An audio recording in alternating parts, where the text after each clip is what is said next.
வானதி சேரனை வழிமறிச்சு சொன்னதையே யோசிச்சுட்டு இருக்காரு அவரால் எந்த வேலையுமே செய்ய முடியல. ரொம்ப யோசிச்சு ரொம்ப வருத்தப்பட்டு புரோக்கரை வர சொல்லிடுறாரு. அவர் என்னப்பா ஒரு நாளும் உன் கல்யாணத்தை பத்தி நீ கேட்கவே மாட்டியே, இப்ப உடனே கல்யாணம் பண்ணணும்னு சொல்ற, என்ன விஷயம் அப்படின்னு ரொம்ப ஆச்சரியப்பட்டு கேட்க, இல்லைண்ணே எனக்கு உடனே கல்யாணம் பண்ணியே ஆகணும், எந்த பொண்ணா இருந்தாலும் பரவாயில்ல, எப்படி இருந்தாலும் பரவாயில்லங்கிறாரு சேரன். நான் என்ன பொண்ணை வச்சுக்கிட்டு வஞ்சகமா பண்றேன்? உனக்கு பொண்ணு காட்டின மாதிரின வேற யாருக்குமே காட்டினதே இல்லப்பா. பொண்ணுங்கெல்லாம் மாப்பிள்ளைங்கிட்ட இப்ப ரொம்ப எதிர்பார்க்கறாங்கப்பா. நல்லா படிச்சிருக்கணுமா, நிறைய சம்பாதிக்கணுமா, இந்த மாதிரி நிறைய எதிர்பார்க்கறாங்கப்பா. அதையும் தாண்டி உன் வீட்டில் பெரிய பெரிய பிரச்சனைங்கெல்லாம் இருக்குப்பா அப்படின்னு புரோக்கர் சொல்ல இடிஞ்சு போய் நிற்கிறாரு சேரன். சரிப்பா நான் பார்க்குறேன், சீக்கிரம் முடிஞ்ச அளவுக்கு முடிச்சிடலாம்ப்பா அப்படின்னு புரோக்கர் சொல்ல, அண்ணே எனக்கு எதிர்பார்ப்பெல்லாம் எதுவும் இல்லைன்னுங்கிறாரு சேரன். சரி அதுக்கு ஏதாச்சும் ஒரு பொண்ணை பார்த்து கட்டி வைக்க முடியுமா, நல்ல குடும்பமா பார்க்கணும் இல்லைங்கிறாரு புரோக்கர். அதான் நான் சொல்றேனே, எனக்கு எந்த பொண்ணா இருந்தாலும் பரவாயில்ல, அவங்க பார்க்க எப்படி இருந்தாலும் பரவாயில்ல, அவங்க குடும்பம் என்ன மாதிரி இருந்தாலும் பரவாயில்லன்னு, எங்க குடும்பத்தோட அந்த பொண்ணு வந்து சேர்ந்து வாழ்ந்தா மட்டும் போதுன்னு, இனிமேலும் கல்யாணத்தை காரணமா சொல்லி என் தம்பிங்க கஷ்டப்படுறதை என்னால பார்க்க முடியாதுன்னு அப்படின்னு சேரன் சொல்ல புரோக்கருக்கே சங்கடமா போயிடுது. அட என்னப்பா இப்படி சொல்ற அப்படின்னு அவர் சொல்லிட்டு இருக்க மொபைல் ரிங் ஆகுது. ஒரு நிமிஷங்க, பேசுங்கன்னுங்கிறாரு சேரன். ஹலோ சார், ஆமாங்க சொல்லுங்க, பார்த்துக்கிட்டு தான் இருக்கேன்.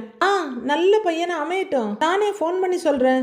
சரிங்கம்மா வச்சிடுறேன் அப்படின்னு புரோக்கர் பேசிட்டு இருக்க அவரையே பார்த்துட்டு இருக்காரு சேரன். போன வைக்கிறவரு, இதுவும் ஒரு பொண்ணு வீடு தான், இப்பதான் டிவோர்ஸ்க்கு அப்ளை பண்ணியிருக்காங்க, இன்னும் டிவோர்ஸ் கூட கிடைக்கல, அதுக்குள்ள மாப்பிள்ளை பார்க்க சொல்லி ஒரே ப்ரெஷரு அப்படின்னு புரோக்கர் சொல்ல, ஓஹோ அப்படிங்கிறாரு சேரன். நாளும் பொழுதும் இப்படியே போயிட்டு இருக்குது, நான் வேற அந்த பொண்ணுக்கு ஒரு டிவோர்ஸ் ஆன மாப்பிள்ளையா தேடணும் அப்படின்னு புரோக்கர் சொல்ல சேரன் யோசிக்கிறாரு. மறுபடியும் வானதி தான் அவங்க மைண்ட்ல வந்து நிக்கிறாங்க. தயவு செய்து ஒரு பொண்ணை பார்த்து கல்யாணம் பண்ணிக்கங்க, அப்பதான் நான் பாண்டிய கல்யாணம் பண்ணிக்க முடியும், கல்யாணத்துல தான் என் வாழ்க்கையே இருக்கு, கொஞ்சம் பார்த்து பண்ணுங்க அப்படின்னு வானதி கேட்டது ஞாபகத்துல வர புரோக்கர் கிட்ட திரும்பி, அண்ணே அந்த பொண்ணை நான் கல்யாணம் பண்ணிக்கிறேன்னேங்கிறாரு சேரன். என்னடா இதுன்னு அதிர்ச்சியா பாக்குறாரு புரோக்கர். அவருக்கு ஒரே அதிர்ச்சியா இருக்கு. சேரா டிவோர்ஸ் ஆக போற பொண்ணு பாது அப்படின்னு சொல்ல, அது பரவாயில்லன்னுங்கிறாரு சேரன். நீ சரின்னு சொல்லுவப்பா, ஆனா உன் வீட்டுல ஒத்துக்குவாங்களா அப்படின்னு புரோக்கர் கேட்க, அதெல்லாம் நான் அவங்க கிட்ட பேசி ஒத்துக்க வைக்கிறேன்னு, எனக்கு உடனே ஒரு கல்யாணம் ஆகணும் அவ்வளவுதானேங்கிறாரு சேரன். கொஞ்ச நேரம் யோசிக்கிற புரோக்கர், அந்த பொண்ணு உன்னை விட 2 வயசு பெரியவளா இருக்கும்னு யோசிக்கிறேன் அப்படின்னு சொல்ல, அது பரவாயில்லன்னு, அதெல்லாம் ஒன்றும் பிரச்சனை இல்லைங்கிறாரு சேரன். அவங்க வீட்டில் சரினா எனக்கும் சரிதான்னு சேரன் சொல்ல புரோக்கர் ரொம்பவே யோசிச்சுட்டு, இல்லை சேரா அதெல்லாம் சரியா வராது அப்படின்னு மறுப்பா சொல்ல, அண்ணே நாமளும் நிறைய பொண்ணு பார்த்துட்டோன்னு நீங்களே சொன்னீங்கல்ல, இப்பெல்லாம் பொண்ணுங்களுக்கு எதிர்பார்ப்பு ரொம்ப ஜாஸ்தியா இருக்குன்னு, அவங்க எதிர்பார்க்கறது சரிதானேன்னு, ஆனா இந்த பொண்ணு வீட்டில் நம்மக்கிட்ட இருந்து பெருசா எதையும் எதிர்பார்க்க மாட்டாங்கன்னு தோணுது, எனக்கு அவங்க ஓகே தானே அப்படின்னு சேரன் சொல்ல புரோக்கருக்கு ரொம்ப சங்கடமாயி போயிடுது. அட என்னப்பா பொண்ணை பார்க்காமலே ஓகேன்னு சொல்ற அப்படின்னு அவர் சங்கடமா கேட்க, எனக்கு தான் பொண்ணு எப்படி இருந்தாலும் ஓகேன்னு சொல்லிட்டேனேன்னு, நீங்க அவங்க கிட்ட பேசுங்கிறாரு சேரன். ஆனாலும் புரோக்கருக்கு மனசாகல. எதுவா இருந்தாலும் நீ ஒரு வாட்டி யோசிச்சு சொல்லுப்பாங்கிறாரு. எனக்கு யோசிக்கிறதுக்கெல்லாம் ஒன்றும் இல்லைண்ணே, எனக்கு இந்த பொண்ணே ஓகேங்கிறாரு சேரன். நீங்க பேசிட்டு சொல்லுங்கன்னு சொல்ல, சரிப்பா அப்படின்னு அரை மனசா அங்கிருந்து கிளம்புறாரு புரோக்கர். அதுக்கப்புறமா ஒரு மனசங்கடத்தோட அப்படியே உட்கார்ந்துடுறாரு. வாழ்க்கையில வசந்தங்கிறதே இல்ல, எப்பயாவது ஒரு சின்ன சின்ன வானவில் கண்ணுக்கு தெரிஞ்ச அடுத்த செகண்டே மறைஞ்சு போயிடுது அவங்க லைஃப்ல. அப்போ அண்ணே அண்ணே அப்படின்னு கூப்பிட்டுக்கிட்டே நம்ம விவோ, அதாங்க வேலை வெட்டி இல்லாத சோழன் அங்க தேடிட்டு வர்றாரு. அங்க உட்கார்ந்துருக்கத பார்த்துட்டு, நீ இங்கதான் இருக்கியாண்ணே அப்படின்னு கேட்டுக்கிட்டே எதிரில் உட்கார்றாரு. என்னன்னு வேலை செய்யாம இங்கே உட்கார்ந்துருக்க, எல்லாரையும் வேலை செய்ய சொல்லிட்டு நீங்க ஜாலியா உட்கார்ந்துருக்கியான்னு கேக்குறாரு. அதெல்லாம் இல்லடா, வேலையெல்லாம் நடந்துகிட்டு தான் இருக்கு, சும்மா உட்கார்ந்துட்டு இருந்தேன்னு சேரன் சொல்ல, அங்க இங்க மேலன்னு பாக்குற சோழன், அப்பா நல்ல பெரிய வீடா இருக்கே, நாமளும் ஃபியூச்சர்ல இந்த மாதிரி பெரிய வீடா கட்டணும்னு, 4 பேருக்கு 4 ரூமு, நல்ல மாடுலார் கிச்சன்ல அந்த மாதிரிலாம் வச்சு பெருசா ஹாலை கட்டணும், ஹாலுக்கு நடுவுல பெரிய டிவி, அப்புறம் ஒரு ஒரு பீரோ நிறைய புது ட்ரெஸ்ஸு, அதுக்கப்புறம் அப்படின்னு தம்பி வர்ணிச்சுக்கிட்டே போக சேரன் ரசனையோட பார்த்துட்டு இருக்காரு. அதுக்கப்புறம்னு சோழன் ஆரம்பிக்க, புது ட்ரெஸ்ன்னு நீ சொன்னதுக்கப்புறம் ஞாபகம் வருது, காசு கொடுக்குறேன், எல்லாருக்கும் தீபாவளி ட்ரெஸ் நீயே எடுத்துடுறியான்னு கேட்குறாரு சேரன். பல்லவனுக்கு ட்ரெஸ் எடுக்க காசு கொடுத்துட்டேன், பாண்டிக்கிட்டையும் கொடுத்தேன், அவன் நானே எடுத்துக்கிறேன்னு சொல்லிட்டான், ஆனால் எடுப்பானான்னு தான் தெரியல அப்படின்னு சேரன் சொல்ல, அண்ணே நான் பல்லவன் பாண்டி 3 பேருமே கடைக்கு போகலான்னு தான் இருக்கோம், நாங்களே எடுத்துகிட்டு வந்துடுறோன்னு சோழன் சொல்ல, அப்போ நான் காசு தரேன், எடுத்துகிட்டு வந்துடுங்க நீங்களே அப்படின்னு இடுப்பு மடிப்புல இருந்து காசு எடுக்க போறாரு சேரன். அண்ணே அண்ணே என்கிட்ட காசு இருக்குன்னு, வேணும்னா நானே கேட்குறேன், கேட்காமலாம் இருக்க மாட்டேன்னு, கண்டிப்பாக கேட்பேன் அப்படின்னு சோழன் சொல்ல, சோழன் சார் தயவு செய்து அந்த பணம் வர்ற சீக்ரெட்டை எங்களுக்கும் கொஞ்சம் சொல்லுங்க சார். சரி வேணும்னா கேளு அப்படின்னு சேரன் சொல்ல, கண்டிப்பாக கேட்குறேன்னு, நான் கண்டிப்பாக கேட்குறேன் அப்படின்னு சோழன் சொல்ல, சரி வீட்டில் சமைச்சு வச்சிருந்தேனே சாப்பிட்டியான்னு கேட்குறாரு சேரன்.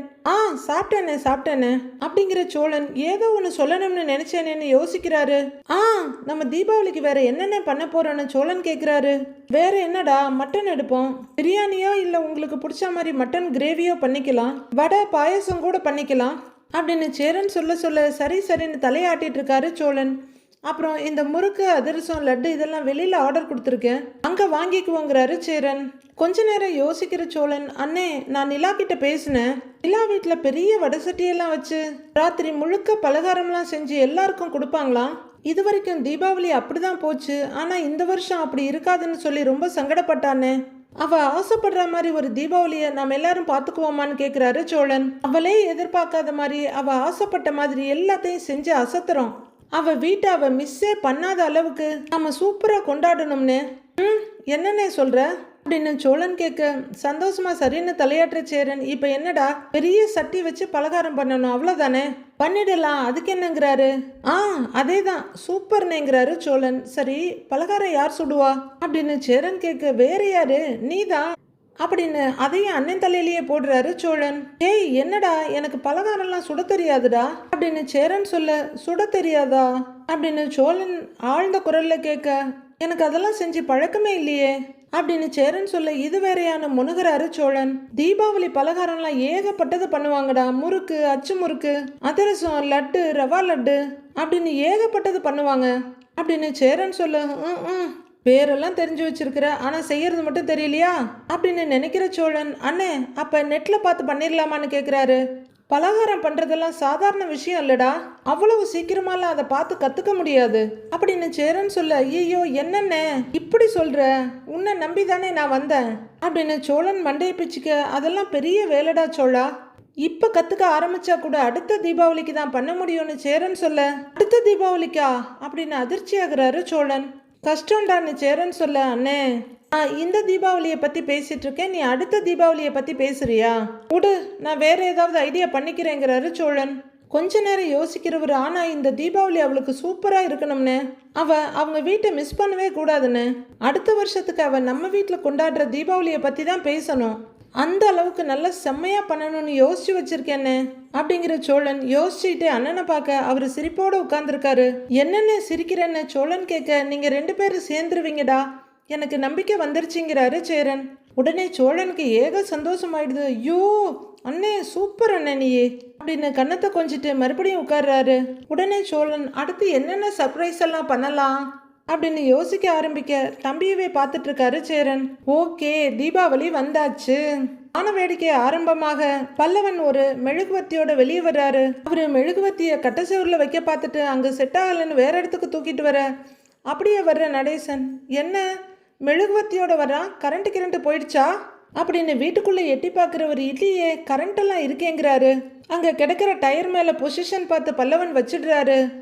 என்ன பண்ண போறான்னு நடேசன் பார்த்துட்டு இருக்க பல்லவன் உள்ளர போறாரு. பாண்டிய அவரும் சேர்ந்து ஒரு ஸ்டூல் நிறைய பட்டாசை வச்சு தூக்கிட்டு வர்றாங்க வெளியே. பல்லவன் கையை தேய்ச்சிக்கிட்டு ஸ்டார்ட் பண்ண வேண்டியதுதான்னு சொல்ல, நடேசன் ஒரு பார்வை பார்த்துட்டு, ஓ வெடி போட போறானுங்களா அப்படின்னு சொல்லிட்டு திரும்பிக்க, பட்டாசு வெடிக்க போறோம், மேலே கீழே பற்ற போகுது, கொஞ்சம் அப்படி தள்ளி உட்காருங்கிறாரு பாண்டி. தெரியும்டா போடா அப்படின்னு நடேசன் நக்கலா சொல்ல, அண்ணே நீ எதுக்குன்னே அவர்கிட்டலாம் பேசிட்டு இருக்க அப்படின்னு பல்லவன் கேட்க, அது சரிங்கிற நடேசன், என்னமோ பண்ணுங்கடா போங்கடா அப்படின்னு அசட்டையா நிக்க, வானத்துல ஒரு ராக்கெட் விட்டு அது கலர் கலரா பொரியுது. பல்லவன் ரொம்ப ஆச்சரியமா பார்த்துட்டு, அண்ணே அங்க பாருண்ணே, அப்பா செம்ம கலர்னேங்கிறாரு. பாண்டியன் ஆன்னு பார்த்துட்டு இருக்க, ஏண்டா நாளைக்கு தானே தீபாவளி, இன்னைக்கே போட்டு வெடிக்கிறானுங்க அப்படின்னு நடேசன் கேட்க, தீபாவளி அன்னைக்கு தான் வெடிக்கணுமா என்ன, முன்னாடி நாள் வெடிச்சா ஆகாதோ அப்படின்னு அதே நக்கலோட கேட்குறாரு பாண்டி. அண்ணே, தீபாவளிக்கு இவ்வளோ நேரம் தான் பட்டாசு வெடிக்கணும்னு ரூல்ஸ் எல்லாம் போட்டிருக்காங்க, அதனால தான் எல்லாரும் நம்மளே மாதிரி முத நாளே பட்டாசு வெடிக்க ஆரம்பிச்சிட்டாங்க அப்படின்னு பல்லவன் சொல்லிட்டு இருக்க, அண்ணே வாண்ணே வாண்ணே, நீ பயப்படாம வாண்ணே வாண்ணேன்னு கையை பிடிச்சி இழுத்துட்டு வர்றாரு சோழன். ஏய் ஏய் இருடா, சாப்பிட்டதெல்லாம் எடுத்து வைக்க வேணாமா, எடுத்து வச்சுட்டு வந்துடுறேங்கிறாரு சேரன். அண்ணே அண்ணே என்னண்ணே நின்னு சொல்ல, ஒரு 5 நிமிஷம் இருடாங்கிறாரு சேரன். அண்ணே நீ பட்டாசை வந்து பாரு, பட்டாசு எப்படி வெடிக்கிறாங்கன்னு, இதெல்லாம் விட்டா மறுபடி வருமா, வராதுல்ல, அடுத்த வருஷம்தான் வரும், வாண்ணே அப்படின்னு புடிவாதமா கூப்பிட, சரி சரி வாண்ணே நடக்க ஆரம்பிக்கிறாரு சேரன். என்னாச்சுன்னு அப்படின்னு கேட்டுக்கிட்டே நிலாவும் வெளியே வர்றாங்க. வந்துட்டீங்களான்னு சோழன் கேட்க, ஆமாங்க, இப்ப பட்டாசு வெடிக்கலான்னு காலையில இருந்து சொல்லிக்கிட்டே இருந்தான், எங்க போயிட்டான் அப்படின்னு நிலா கேட்டுட்டு பார்க்க, அதோ அங்க இருக்கான் பாருங்க, பட்டாசெல்லாம் எடுத்துட்டு போய் வெடிக்கிறதுக்கு ரெடியா இருக்கான் பாருங்க, அண்ணனை கூட்டிட்டு வந்துட்டு உங்களை கூப்பிடுறதுக்குள்ள நீங்களே வந்துட்டீங்க, வாங்க போலாம் வாங்க அப்படின்னு சோழன் கூப்பிட, நீங்க போங்கிறாரு சேரன். அண்ணே வாண்ணே அப்படின்னு அவர் கையை பிடிச்சி இழுத்துட்டு போறாரு சோழன். எல்லாரும் வெளியே வர, வாண்ணே வாண்ணே பாருண்ணே வெளியே வந்து எவ்வளவு சூப்பரா இருக்கு அப்படின்னு பாண்டி சொல்ல, சேரனும் சோழனும் நிலாவும் மேலே பாக்குறாங்க. ஹை அப்படின்னு நிலா சொல்லிட்டு இருக்க, அண்ணி மேலே பாருங்க ராக்கெட் எப்படி இருக்குன்னு பாருங்க அப்படின்னு சொல்ல, கலர் கலரா மின்னிட்டு இருக்கு வானம். ஆமா அப்படின்னு நிலா பார்த்துட்டு இருக்க, சரி நாமளும் கம்பி மத்தாப்புல இருந்து ஆரம்பிக்கலாமாங்கிறாரு பல்லவன். அப்படின்னு எல்லாரும் சம்மதம் சொல்ல, வானத்துல கலர் கலரா ரவுண்ட் ரவுண்டா பட்டாசு விட்டு ராக்கெட் விட்டு கலக்கிக்கிட்டு இருக்காங்க. அட எவ்வளவு அருமையா இருக்கேன்னு சேரன் சொல்ல, மேலே விழுந்தா என்ன ஆகுறது அப்படின்னு நிலா சொல்லிட்டு இருக்க, காசை போட்டு கரியா ஆக்குறானுங்க அப்படின்னு புலம்பிட்டு இருக்காரு நடேசன். சோழன் இதை கேட்டு அவரை முறைச்சிட்டு இருக்க, வாடா அது என்னன்னு பார்ப்போம் அப்படின்னு பாண்டி சொல்லிட்டு இருக்க, ஒரு கம்பி மத்தாப்ப நிலா கிட்ட கொடுக்குறாரு பல்லவன். அவங்க அதை ரொம்ப சந்தோஷமா வாங்கி கேண்டில் கிட்ட காமிக்க, அது பத்தவே இல்லை, அவங்களுக்கு முகமே வாடி போயிடுது. பல்லவா பத்தவே இல்லடா, கையே வலிக்குது அப்படின்னு சொல்ல, கை வலிக்குதா, ஏண்டா போன தீபாவளிக்கு வாங்கின மிச்ச பட்டாசை கொடுத்துட்டீங்களா, அமுத்து போய் இருக்கும் போல இருக்கு, பத்தவே மாட்டேங்குது அப்படின்னு நடேசன் சொல்லிட்டு இருக்க, அண்ணி அங்க பாருங்க பத்திருச்சு அப்படின்னு நடேசனை பார்த்துட்டு இருந்த நிலா கிட்ட சொல்றாரு பல்லவன். கம்பி மத்தாப்பு பத்திக்க அதுல இருந்து கிரீன் கலர்ல புகை வர நிலா சந்தோஷமா பார்க்க, கிரீன் கலரு அப்படின்னு பாண்டி சொல்லிட்டு இருக்க, வேகமா போய் ஒரு பக்கெட்ல தண்ணியை கொண்டு வந்து வைக்கிறாரு சேரன். அண்ணே இது எதுக்குன்னு அப்படின்னு சோழன் கேட்க, டேய் மத்தாப்பெல்லாம் கொளுத்தி முடிச்ச உடனே அதுக்குள்ள போட்டுடலாம்ல அப்படின்னு சேரன் சொல்ல, அது எதுக்குன்னு அதுக்குள்ள போய் போட்டுக்கிட்டு அப்படியே தூக்கி போட வேண்டியது தானே அப்படின்னு சோழன் சொல்ல, டேய் அப்படிலாம் பண்ணக்கூடாதுடா, நாம அந்த மத்தாப்பை தூக்கி போட்டதுக்கு அப்புறம் யாராவது மிதிச்சிட்டாங்கன்னா அதை தண்ணியில தான் போடணும் அப்படின்னு சேரன் சொல்ல, சரி சரின்னு தலையாட்டுறாரு சோழன். நிலா கையில இருக்க மத்தாப்பையை அவர் ரொம்ப சந்தோஷமா பார்த்துட்டு இருக்க, ஏங்க நீங்க வெடிக்கலையான்னு கேட்குறாங்க நிலா. ஆஹா நீங்களே வெடிங்கன்னு சோழன் சொல்ல, இந்தாங்க பத்த வச்சாச்சு புடிங்க அப்படின்னு மத்தா பண்ணிட்டு, இல்ல நீங்க வெடிங்க நான் அப்புறம் வெடிச்சுக்கிறேங்கிறாரு சோழன். அட பரவாயில்ல புடிங்க புடிங்க அப்படின்னு நிலா நீட்ட 2 பேரும் ஒரே மத்தாப்ப பிடிச்சிட்டு நிக்க, சேரன் பல்லவன் பாண்டி 3 பேரும் சந்தோஷமா பாக்குறாங்க. ஆனா பாண்டி முகத்துல சந்தோஷத்தோட இவன் எதையும் சொதப்பிடாம இருக்கணுமே கொஞ்சம் யோசனை இருக்கு. நிலா அடுத்த மத்தாப்ப பத்த வச்சு அவங்க சுத்திக்கிட்டு இருக்க, சோழன் நிலாவும் பக்கம் பக்கமா நின்று மத்தாப்பு சுத்திட்டு இருக்காங்க. பாண்டி நீங்க வெடிக்கலன்னு நிலா கேட்க, வெடிக்கலாங்கிறாரு அவரு. டேய் அந்த புஸ்வானத்தை எடுத்து வைடா அப்படின்னு கொஞ்சம் முன்னாடி காசை கரியாக்குறாங்கன்னு சொன்ன நடேசன் இப்ப சொல்ல, ஆமாடா புஸ்வானத்தை வைடாங்கிறாரு. பாண்டியும் ஒரு கம்பி மத்தாப்ப பத்த வச்சு புஸ்வானத்தை பத்த வைக்க போறாரு பல்லவன். சேரன் அங்கேயே நின்றுட்டு இருக்க, அண்ணே என்னென்ன வேடிக்கை பார்த்துட்டு இருக்க, வந்து வெடினே வாண்ணே அப்படின்னு சோழன் கூப்பிட, டேய் எனக்கு அதெல்லாம் பயண்டாங்கிறாரு அவரு. அண்ணே அதெல்லாம் ஒன்றும் இல்லைண்ணே வாண்ணே, சின்ன பசங்க கூட மத்தாப்பு பத்த வைப்பாங்கண்ணே, அண்ணே வாண்ணே அப்படின்னு தயங்கி நின்றுட்டு இருக்க சேரனை கூப்பிடுறாரு சோழன். டேய் அண்ணன் கையில குடுறா அப்படின்னு பல்லவன் கிட்ட சொல்ல, எனக்கு வேணாண்டாங்கிறாரு சேரன்.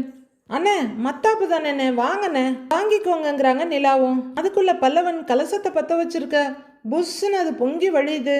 அங்கிள் வாங்கன்னு நிலா கூப்பிட, ஐயா நான் வரலம்மா, எனக்கு இதெல்லாம் ஆகாதுன்னு அவசரமா சொல்றாரு நடேசன். அங்கிள் வாங்க அப்படின்னு கூப்பிட, வேண்டான்னா விட இதை போயின்னு அவர் சொல்லிட்டு இருக்க, பிடிங்க அங்கிள் இந்தாங்க அப்படின்னு நீட்ட அவரும் குடும்பமான ஆர்வமா வாங்கிக்கிறாரு. என்னங்க டெரர் பீஸை காமெடி பீஸ் ஆக்கிட்டீங்க அப்படின்னு சோழன் சொல்லிட்டு இருக்க, அவரும் கையை நீட்டி மத்தாப்ப சுத்திக்கிட்டு இருக்காரு. டேய் செருப்பு போட்டுட்டு வெடிங்கடா பத்திரம்டா, பார்த்து காலில் கீழே பற்ற போகுது அப்படின்னு அப்பாவா லட்சணமா சொல்லிட்டு அவங்க கூட நின்று மத்தாப்ப சுத்துறாரு நடேசன். ஏய் பார்த்து பார்த்து ஜாக்கிரத அப்படின்னு குறுக்க வந்த பல்லவன் கிட்ட சொல்றாரு சோழன். பல்லவன் ஓடி ஓடி புஸ்வானை வச்சிட்டு இருக்க மத்தவங்க எல்லாம் 2 கையிலையும் மத்தாப்பை பிடிச்சி சந்தோஷமா சுத்துறாங்க. மத்தாப்பு பொறி பொறியா வரல, புகை புகையா தான் வருது. அடுத்து சங்கு சக்கரம் தரையில சுத்திக்கிட்டு இருக்க சேரன் தள்ளி நின்று இதெல்லாம் பார்த்துட்டு இருக்க. அண்ணே வாங்கண்ணே அப்படின்னு நிலா கூப்பிட, அண்ணே வாண்ணே அப்படின்னு பாண்டி வந்து இழுக்கிறாரு. போடா போய் நீயும் வைடா போடாங்கிறாரு நடேசன்.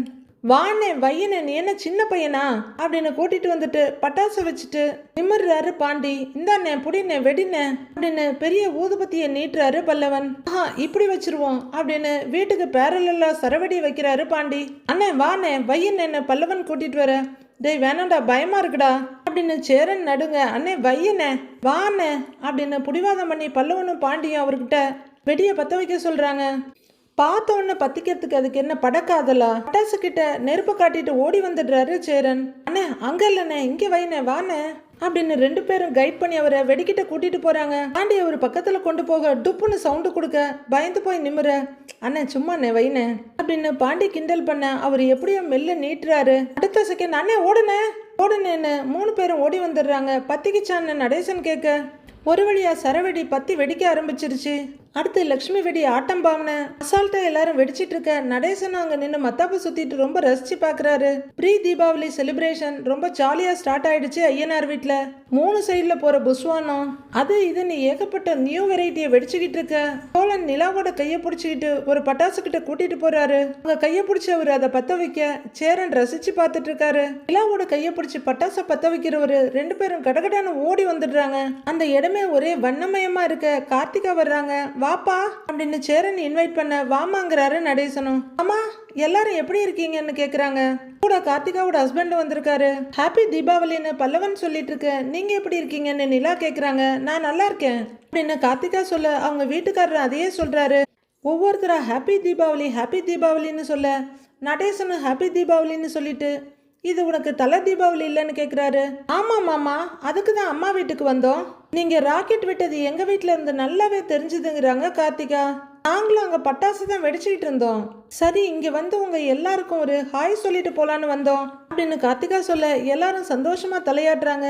நிலா இந்தாங்க என் மாமியார் செஞ்ச ஸ்வீட்டு அப்படின்னு கார்த்திகா ஒரு தூக்குவாளியை நீட்ட தேங்க்யூன்னு வாங்கிக்கிறாங்க நிலா. அண்ணே கீழே கிடக்கிறத எடுத்து பக்கெட்டில் போட்டுருந்தேன்னு பல்லவன் சொல்லிட்டு இருக்க. மாமா எப்படி இருக்கீங்கன்னு கேக்குறாங்க கார்த்திகா. நடேசன் திரும்ப கார்த்திகாவோட பார்வை சேரன் மேல இருக்கத பார்த்துட்டு ஓஹோ அந்த மாமாவா அப்படின்னு நகர்ந்துக்கிறாரு. சரி இப்படியே பேசிக்கிட்டே இருந்தா எப்படி? எங்க அண்ணி ஆட்டம் பாம் வைக்க பயப்படுறாங்க அப்படின்னு பல்லவன் சொல்ல நிலா டேன்னுட்டு இருக்காங்க. நீங்களும் பயப்படுவீங்களா எப்படி அப்படின்னு பல்லவன் கேட்க வெடிப்பேனே போய் எடுத்துட்டு வா வெடிக்கலாம் அப்படின்னு ரொம்ப எக்ஸைட்டடா சொல்றாங்க கார்த்திகா. இதோ போய் எடுத்துட்டு வரேன் அப்படின்னு பல்லவன் உள்ளர போக போடா போடான்னு முதுகுல தட்டுறாரு பாண்டி. கார்த்திகா கொஞ்சம் கூட பயப்படாம போய் பட்டாசை வெடிச்சிட்டு வர்றாங்க. நீதான் வெடிப்பியே அப்படின்னு சொல்ற அவங்க வீட்டுக்காரரும் ஒரு பட்டாசை பத்த வைக்கிறாரு. ஆஹா தலை தீபாவளி கொண்டாடியாச்சு அப்படின்னு நடேசன் சொல்லிட்டு இருக்க. எல்லாரும் சேர்ந்து வெடி வெடிச்சு புஸ்வானை விட்டு சங்கு சக்கரத்தை விட்டுட்டு இருக்காங்க. இங்க எல்லாருமே சந்தோஷமா வெடி வெடிச்சிட்டு இருக்க. கண்டிப்பா காண்டாமிருகம் கஸ்தூரி காதுல இருந்து புகை புகையா வரணுமே, எங்க இன்னும் அவங்கள காணோம். பட்டாசை வெடிச்சுக்கிட்டு சோழன் நிலாவும் அப்பப்ப பாத்துக்க இவங்க சீக்கிரமா நல்லபடியா சேரணுமேன்னு சேரன் பாக்குறாரு. வானதி அவங்க வீட்டுல பட்டாசு வெடிச்சிட்டு இருக்காங்க. ஒரு கையில ஊதுபத்தியும் இன்னொரு கையில பட்டாசையும் எடுத்து சுட்டு சுட்டு போட்டுட்டு இருக்காங்க. அப்போ வீட்டுக்குள்ள இருந்து வெளியே வர்ற வசந்த் ஏய் எத்தனை தடவை கையில வச்சு வெடிக்காதன்னு சொல்லியிருக்கேன் அப்படின்னு கத்த. அதெல்லாம் எனக்கு தெரியும் போடாங்கிறாங்க வானதி. மூஞ்சி அதையும் பாரு அப்படின்னு அவர் சொல்லிட்டு இருக்கவே கையில ஒரு வெடியை பத்த வச்சு தூக்கி போடுறாங்க வானதி. ஏய் பக்கத்திலே இவ்வளோ பட்டாசு வச்சுக்கின்னு கையில வச்சுக்கின்னு வெடிக்கிற, பயத்துல கீத்துல தூக்கி போட்டினா என்ன ஆகும்னு அவங்க அண்ணன் கேட்க. என்ன ஆகும்? கொஞ்சம் கொஞ்சமா வெடிக்க வேண்டிய வெடி மொத்தமா வெடிச்சிரும் அப்படின்னு வானதி அசால்ட்டா சொல்ல. அப்படியே போட்டேன்னு வையே அப்படின்னு அவங்க அண்ணன் கையை ஓங்கிட்டு வர. என்னடா போறியா இல்ல சூடு வைக்கவா அப்படின்னு கையில இருக்க ஊதுபத்தியை வச்சு மிரட்டிக்கிட்டே இருக்காங்க வானதி. ஏய் அப்படின்னு பயந்துகிட்டே அவங்க அண்ணன் பின்னாடி போறாரு. ஏய் வானதி வேண்டாம் வேண்டாம் பின்னாடி போயிடு தள்ளி போயிடு அப்படியே போயிடுன்னு அவங்க அண்ணன் அமைதியா போயிடுறாரு. இவகிட்ட இருந்து தப்பிச்சா போதும்னு அவங்க அண்ணன் வண்டி எடுத்துட்டு கிளம்ப. ஏய் போடா அப்படின்னு வானதி சொல்லிட்டு இருக்க. கொஞ்ச தூரத்துல வண்டியை நிறுத்திட்டு வானதிக்கு கால் பண்றாரு பாண்டியன். போடான்னு விரட்டிட்டு இருக்காங்க வானதி. மொபைல் ரிங்காக எடுத்து பாக்குறாங்க. பார்த்துட்டு பாண்டி சொல்லு பாண்டி பட்டாசு வெடிச்சிட்டு இருந்தேன் அதான் நீ கால் பண்ணது கேட்கலங்கிறாங்க வானதி. சரி பரவாயில்ல கொஞ்சம் தெருமணம் வரைக்கும் வர்றியான்னு கேட்குறாரு பாண்டி. எதுக்கு பாண்டின்னு வானதி கேட்க. நீ வா நான் சொல்றேங்கிறாரு அவரு. வானதி ஆர்வமா ஓடி வந்து பாண்டியன் அவர் முன்னாடி நிக்கிறாங்க. வண்டியில சாஞ்சிட்டு இருந்த பாண்டி நேரா நிக்க அவரோட கையை பிடிச்சி ஹாப்பி தீபாவளி பாண்டிங்கிறாங்க வானதி. ஹாப்பி தீபாவளிங்கிறவர் வண்டியில இருந்து ஒரு கவர் எடுக்கிறாரு. இந்தா அப்படின்னு அவரு நீட்ட, என்ன பாண்டி இதுன்னு வாங்கிக்கிட்டே கேட்குறாங்க வானதி. உனக்கு தான் சுடிதார் வாங்கினேன் அப்படின்னு பாண்டி சொல்ல வானதிக்கு ரொம்ப சந்தோஷமாயிடுது. நிஜமாவா? எனக்காகவா வாங்கினேன் அப்படின்னு வானதி கேட்க, பின்ன யாருக்காக வாங்குவாங்களா? உனக்காக தான் வாங்கினேன், பிரிச்சு பாரு, பார்த்ததும் பிடிச்சிருந்தது வாங்கிட்டேன், உனக்கு பிடிக்குமான்னு தெரியல அப்படின்னு பாண்டி சொல்ல ரொம்ப சந்தோஷத்தோட கவர்ல இருந்து வெளியே எடுக்கிறாங்க வானதி. அவங்க உடம்புல வச்சு பார்க்க நல்லா இருக்கான்னு பாண்டி கேட்க, சூப்பரா இருக்கு பாண்டி, இந்த கலர் என்கிட்ட இல்லவே இல்லை தெரியுமா, அழகா செலக்ட் பண்ணியிருக்க அப்படின்னு வானதி சொல்ல, அப்படியா, சைஸ் எல்லாம் கரெக்டா இருக்குமா அப்படின்னு பாண்டி கேட்க அவங்க பார்த்துட்டு எஸ் தான் வாங்கியிருக்க, எனக்கு கரெக்டா இருக்கும் பாண்டிங்கிறாங்க வானதி. அப்போ சரி, எனக்கு என்ன சைஸ் வாங்குறதுன்னு தெரியல, நீ ஒல்லியா இருப்பேன்னு சொல்லி தான் கேட்டு வாங்கினேங்கிறாரு அவரு. வானதி அவரு முறைப்பா பார்த்துக்கிட்டு, நான் என்ன ஒல்லியான்னு கேட்குறாங்க. பின்ன நீ என்ன குண்டா, ஒல்லியா தானேடி இருக்க அப்படின்னு பாண்டி சொல்ல அதுக்கும் ஒரு சந்தோஷ சிரிப்பு சிரிக்கிறாங்க வானதி. அவங்க ரொம்ப ஆர்வமாக ட்ரெஸ்ஸை திருப்பி திருப்பி பார்த்துட்டு பாண்டியை பார்க்க, ரொம்ப விலையெல்லாம் இல்லை, என்னால் முடிஞ்சதை வாங்கியிருக்கேங்கிறாரு பாண்டி. லூஸு, எனக்கு ட்ரெஸ் வாங்கி கொடுத்தது எவ்வளவு சந்தோஷமாக இருக்குது தெரியுமா அப்படிங்கிற வானதி சந்தோஷத்தோட லைட்டாக அவரோட தோல்ல சாஞ்சிட்டு, ரொம்ப தேங்க்ஸ் பாண்டிங்கிறாங்க. வானதி நகர்ந்து நின்று பாண்டியவே பார்த்துட்டு இருக்க, இரு, இதை மறந்தே போயிட்டேன் அப்படின்னு டேங்க் கவர்ல இருந்து ஒரு பாக்ஸ் எடுக்கிறவரு, இந்தா உனக்கு பிடிக்குமே லட்டு வாங்கியிருக்கேன் அப்படின்னு சொல்லி அதையும் நீட்ட, என்ன பாண்டி சர்ப்ரைஸ் மேல சர்ப்ரைஸ் பண்ற அப்படின்னு வானதி ரொம்ப ஆசையா கேட்க, நல்லா சாப்பிட என்னங்கிறாரு பாண்டி. அப்படின்னு தலையாட்டுறாங்க சாப்பாட்டுறாமி வானதி. சரி சரி நீ வீட்டுக்கு போ, உன்னை தேட போறாங்க அப்படின்னு பாண்டி சொல்ல அதுக்கும் சரின்னு தலையை மட்டும் ஆட்டுறாங்க வானதி. நீ இதெல்லாம் செய்வேன்னு நான் நிஜமா நினைக்கவே இல்லை பாண்டி, நீ ஒரு கால் பண்ணி ஹாப்பி தீபாவளின்னு சொல்லியிருந்தாலே நான் ரொம்ப சந்தோஷப்பட்டிருப்பேன். ஆனா எனக்காக கடைக்கு போய் ட்ரெஸ் வாங்கி எனக்கு பிடிச்ச ஸ்வீட்டையும் வாங்கிட்டு வந்து நிக்கிற, எனக்கு ரொம்ப சந்தோஷமா இருக்கு பாண்டி, தேங்க்யூன்னு குழந்தை மாதிரி நெகிழ்ந்து போய் நிக்கிறாங்க வானதி. சரி ஓகே, இப்படியே நிக்காத, முதல்ல வீட்டுக்கு போ, உன்னை யாராவது பாத்திர போறாங்கன்றாரு பாண்டி. என் அண்ணன் எல்லாம் எப்பவோ ஊர் சுத்த போயிட்டான் அப்படின்னு வானதி சொல்ல, அம்மா அப்பா வீட்டுல தானே இருக்காங்கங்கிறாரு பாண்டி. அவங்கெல்லாம் வெளியவே வரமாட்டாங்க அப்படின்னு வானதி சொல்ல, பரவாயில்ல இருக்கட்டும், நீ வீட்டுக்கு போங்கிறாரு பாண்டி. போறேங்கிற வானதி. சரி நாளைக்கு நீ என்ன கலர்ல ட்ரெஸ் போடுவேன்னு கேக்குறாங்க. யோசிக்கிற பாண்டி, தெரியல, ஏதாவது போடுவேங்கிறாரு. புதுசு தானே போடுவேன்னு வானதி கேட்க, ஆமா அண்ணன் ஏதாவது ஒரு ட்ரெஸ் வாங்கி வச்சிருக்கோம், அதை போட்டுக்குவேங்கிறாரு பாண்டி. சரி நீ புது ட்ரெஸ் போட்டுட்டு எனக்கு போட்டோ அனுப்பு சரியா அப்படின்னு வானதி சொல்ல, அனுப்புறேன், சரி நீ போங்கிறாரு பாண்டி.